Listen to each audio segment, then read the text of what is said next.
Cliquez sur l'icône « Nouveau patient » pour créer une nouvelle fiche. Faites la lecture de la carte vitale et sélectionnez votre patient. Remplissez ensuite le cadre « Prescription » comme d'habitude. Dans notre démonstration, nous allons facturer des semelles supérieures à 37, une date de prescription et un médecin prescripteur. Validons. Nous souhaitons prendre notre patient en charge en CMU. Nous devons donc aller dans le cadre « Facturation et mutuelle ». Sélectionnons dans « Prise en charge souhaitée CMU ». Deux cas de figure.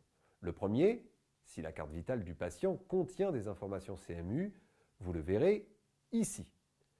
CMU de telle date à telle date.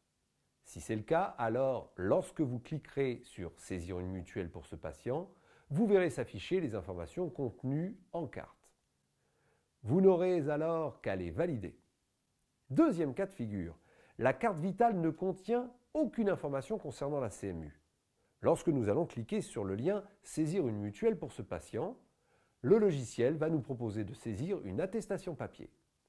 Si l'attestation papier que vous avez sous les yeux concerne une CMU gérée par une CPAM, vous pouvez sélectionner le premier type d'attestation. Si la CMU est gérée par un autre organisme, sélectionnez le second type d'attestation. Vous pouvez ensuite cliquer sur « Suivant ».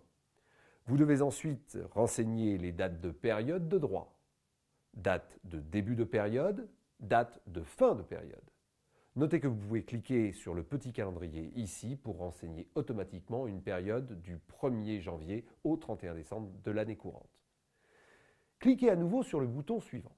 Le logiciel vous confirme que le patient est bien bénéficiaire de la CMU-C et que celle-ci est applicable. Cliquez sur OK. Nous pouvons maintenant valider et aller immédiatement dans la feuille de soins du patient.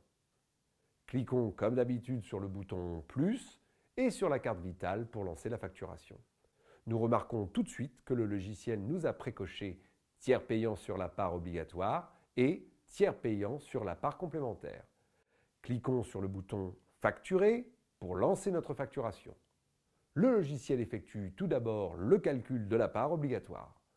Il nous invite à continuer pour effectuer le calcul de la part complémentaire. Validons. Il nous pose ensuite cette question obligatoire. Voulez-vous de l'aide pour tarifer la part complémentaire? Notez que pour la CMU, vous pouvez répondre non. Avec cette fenêtre, le logiciel nous informe qu'il n'existe aucun message bloquant pour le calcul de la part complémentaire. En effet, vous pourriez voir ici s'afficher des messages provenant de la CMU. Validons. Le logiciel nous affiche enfin la fenêtre de facturation complète. Nous pouvons voir que la Sécurité sociale prend en charge 17,32 €, la CMU 11,54 €, reste à la charge du patient le montant du dépassement pour exigence. Le patient est ainsi correctement pris en charge à 100% du tarif Sécu. Nous pouvons valider. La facture est terminée.